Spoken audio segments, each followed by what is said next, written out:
हाय, hello, नमस्कार. स्वागत आहे तुमचे माझ्या यूट्यूब चॅनलवर, ज्याचं नाव आहे अनुश्रीच्या गमती. तर बघा, आज सकाळची छान असं ऊन पडले. तसं पाहता 4-5 दिवसातून ऊन पडले. सकाळपासूनच ऊन सावल्यांचा खेळ आहे बघा. छान असं वातावरण तयार झाले. तर गुड मॉर्निंग सगळ्यांना. बघा, माझा इथं पहिला ना आवरून घेतले आणि मी चहा करून घेतला.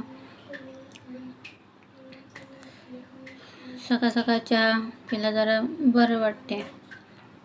कित्येक वेळा प्रयत्न केला की चहा सोडायचा आहे, पण ते काही माझ्याच्याने शक्यच झालेलं नाही आहे.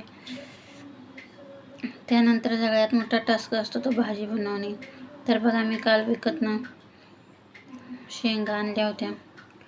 जवळपास आठवड्यातून 1-2 वेळा तर शेवग्याच्या शेंगा नक्की खाण्याचा प्रयत्न करा.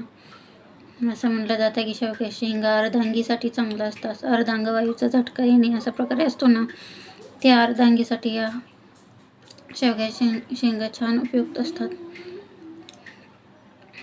त्यानंतर बघा, मी भाजी बनवून घेतली होती. आणि शेंगाची भाजी बनवताना ना त्यात मुगाची डाळ आवर्जून टाकत जावा, छान अगदी मस्त होऊन जाते. त्यानंतर आलं होतं आज आमच्याकडं पाणी. पिण्याचं पाणी आम्हाला भरून ठेवावं लागतं बघा. 1-2 अंडे भरून ठेवले ना, 1 दिवस आड पाणी येतं ना, मग ते भरून ठेवावं लागतं. वापरण्याचं पाणी असतं 24 तास, परंतु पिण्याचं पाणी भरून ठेवावं लागतं. खरं तर शहरात सगळीकडे असाच प्रॉब्लेम आहे. 1 दिवस आड पाणी येतं प्यायचं, मग ते भरून ठेवावं लागतं. पाणी भरून घेतलं. त्यानंतर चपाती वगैरे करून घेतलं. माझ्या घरातील बाकी सगळी कामं आवरून घेतली होती मी. त्यानंतर मला करायचं होतं मुलांना खायला. तर बघा, मी आज मुलांना ना माझी आई अगदी जर पावसाळ्यात ना असं आम्हाला खायला करून द्यायची. मी पहिल्यांदाच हा प्रयत्न केला आहे. सगळे म्हणायचे तुला ना स्वयंपाकातलं काही जमणारच नाही, पण मी अशक्य ते शक्य करण्यातच मजा घेतली बघा. मी म्हटलं आपणाला जे येत नाही ना ते करून दाखवायचंच. तर बघा, मी ना इथं आज कापण्या करायच्या ठरवल्यात. तर बघा, मी मुलांसाठी ना कापण्या बनवून घेतलेल्या आहेत. कापण्या बनवण्यासाठी ना मी अगदी समप्रमाणात नाही का गव्हाचं पीठ आणि बेसन घेतलं होतं. त्यात थोडं नमक टाकलं. बघा, गोड पदार्थ ना नेहमी बनवताना थोडं नमक टाकायचं, म्हणजे ते टेस्ट छान येते. त्यानंतर बघा, मी इथं पिठाचे अगदी छोटे छोटे गोळे बनवून घेतले. जास्त मोठे पण नाही, जास्त छोटे पण नाही. अशा प्रकारे चपाती लाटल्यासारखं लाटायचं. त्याचे डायमंड शेपमध्ये ते करून घ्यायचं. मुलं पण आवडीनं खाते ते करून घेतलं होतं मी. अगदी 4-5च गोळे करून घेतले होते, म्हणजे जास्त होत नाहीत. आणि ते गरम गरम जरा छान लागून जातं. ते बनवून घेतलं. अगदी छोट्या लाटून घ्यायचं. नंतर त्याच्यावर नाही का खसखस टाकायची. लाटतानाच थोडी खसखस टाकायची, म्हणजे ते असं दिसताना पण खूप आकर्षक दिसतं, खायला पण छान लागतं. मला अजूनपर्यंत कळालंच नाही ते की नेमकं खसखस का बरं टाकतं ते, पण छान लागते. ते टेस्टी होतं. दिसायला बहुधा आकर्षक दिसत असावं म्हणून ते टाकत असतील, पण तर छान आहे. तर बघा, मी पहिल्यांदाच थोडं तळून घेतलं होतं. तोपर्यंतच माझ्या मुलाला त्याचा स्मेल खूप आवडला होता, म्हणून तो लगेचच आला होता. त्याला मी थोड्या प्लेटमध्ये देऊन दिल्या होत्या. त्यातच म्हणतात ना, नकटीच्या लग्नाला 17 विघ्न, त्याप्रकारे माझं नाही का गॅसची टाकी संपली होती. मग बघा, मी टाकी चेंज करून घेतली. अगोदरच नशिबाने टाकी बुकिंग करून ठेवली होती. 2 दिवस झाला आमची टाकी आली होती, त्यामुळे नशिबाने. नाहीतर होतं कसं, बुकिंग केलं का 2 दिवस, 3 दिवस, 4 दिवस अशी लांबायची आणि नेमकं पंचायत होती. आणि लहान मुलं असल्यामुळं मग तसंच बसून नाही ना जमत, म्हणून मग टाकी आम्ही डबल टाकी करून घेतली. बघा असं ऐनवेळी प्रॉब्लेम येतो म्हणून मग डबल टाकी असलेलीच बरं होतं. डबल टाकी करून घेतली.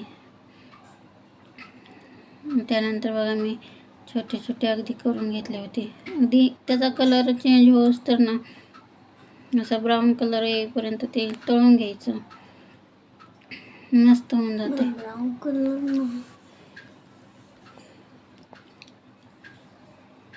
गूळ घातल्यामुळे त्याची गोडी अगदी मस्त होऊन जाते. अगदी सेम प्रमाणात घातलं ना तर छान ते बघा. छान टोम असे फुगून गेले होते. छान झाले होते अगदी. मुलांनी खूप आवडीने खाल्ले. बघा चला, माझे व्हिडिओ आवडले असल्यास लाईक करत चला, शेअर करत चला, मला सांगत चला की छान होत आहेत की नाहीत. खरं तर 2-3 दिवस व्हिडिओज टाकले नाहीत. मुलांची तब्येत जरा खराब झाली होती म्हणून मला ते काही बनवताच आले नाहीत. व्हिडिओ शूट करणं, मुलांना सांभाळणं हे जरा धावपळीचंच वाटते म्हणून मग मी 2-3 दिवस नाही शूट केलं. त्याबद्दल जरा क्षमस्व असावं. आय होप तुम्ही मला समजून घ्याल. तर बघा, खरं तर एक चॅनल सुरू करून एक 8-9 व्हिडिओ झाले असतील.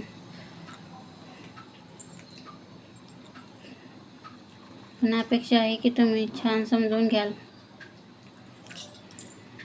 तर व्हिडिओ आवडल्यास नक्की लाईक करा, शेअर करा, सबस्क्राईब करा. बघा माझं तर असं म्हणणं आहे ना, जे आपण गोष्टी कधी केलेल्याच नसतात त्या करण्यात जरा मजा असते असं म्हणतात ना. त्याप्रकारे मी ना रोज एक पदार्थ करून बघण्याचा प्रयत्न करत असते. आणि अगदी 100% जरी नाही जमलं तरी कमीत कमी 97-98% तर त्यातलं जमत असेल. नेक्स्ट टाईम छान तर जमत जाईल. पण प्रयत्नच न करणे हे मात्र आपली निव्वळ चूक असू शकते, असं माझं वैयक्तिक मत आहे. तुमचं काय मत आहे ते तुम्ही नक्की कमेंटमध्ये मला सांगत चला. तर बघा, तुम्ही म्हणतात चला सारखे घरातलेच व्हिडिओ टाकते, किचनमधले व्हिडिओ टाकते. तर असं होतं की लहान मुलं असल्यामुळं बाहेर जाणं जरा शक्य होत नाही. बाहेर सुरू आहे पाऊस, त्यामुळं बाहेर जाता येत नाही. पण हाय होप लवकरच मी बाहेर जाण्याचा प्रयत्न करेन आणि बाहेरचे पण व्हिडिओ माझे येत जातील. तर तुम्ही आवडीने नक्की पाहत राहा. मला सांगत चला की तुझे व्हिडिओ असे होत आहेत ताई, तसे होतात. नक्की सांगा. तर बघा, माझ्या अशा प्रकारे 2-3 मुंड्याचे छान झाले होते.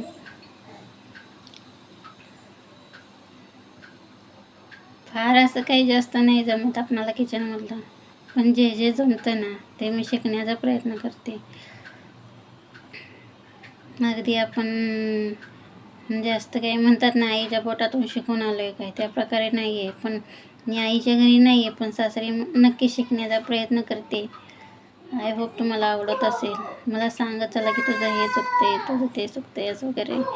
मग मला जेणेकरून मला पण थोडा बदल घडवता येईल, मलाही शिकता येईल. अपेक्षा आहे तुम्ही सांगताल म्हणून. बघा, आम्ही इकडं ना पुण्यात अगदी 2-4 जणच राहतो ना, त्यामुळं सांगणारं असं कोणच नाही. मिस्टर कसे समजून घेतात ना, ठीक आहे लहान मुलं आहे, जमल तसे करते अशा प्रकारे होऊन जातं. मग मला ते नेमकं समजतच नाही आहे की छान होते नाही छान होते. बरं टेस्ट लागली छानच लागतं, पण ती करण्याची पद्धत योग्य आहे की नाही हे सांगणं मात्र सांगायला कोणच नसतं ना. त्यामुळं मग जरा प्रॉब्लेम होऊन जातो. तरी पण मी यूट्यूबवरची सर्च करते आणि थोडं बघून मग करण्याचा प्रयत्न करते. बघा, नक्की सांगा मला, तुला ताई हे जमते, ताई ते जमते, असे करत जा तसं करत जा म्हणून. आय होप तुम्ही मला समजून घ्याल आणि नक्की सांगाल. तर बघा, अशा प्रकारे माझे बनवून झाले होते. तर व्हिडिओ आवडल्यास नक्की लाईक करा. मुलांचा आवाज पाठीमागून येतोय, साहजिकच आहे, मुलं आहेत म्हणून आवाज आहे. म्हणून तर मला समोर बोलता येत नाही, पाठीमागून रेकॉर्डिंग करावं लागते. आय होप तुम्ही मला समजून घ्याल. बघा आमच्याकडे कसा छान असं सुंदर पाऊस पडायला छान जास्त मोठा पण नाही जास्त छोटा पण नाही अशा प्रकारे पाऊस चालू आहे. जास्त चिकचिक पण छान नजरानं पाहण्यास किती मस्त वाटतोय ना. सगळी हिरवळ छान झाली खूप मस्त वाटते. तर बाय बाय.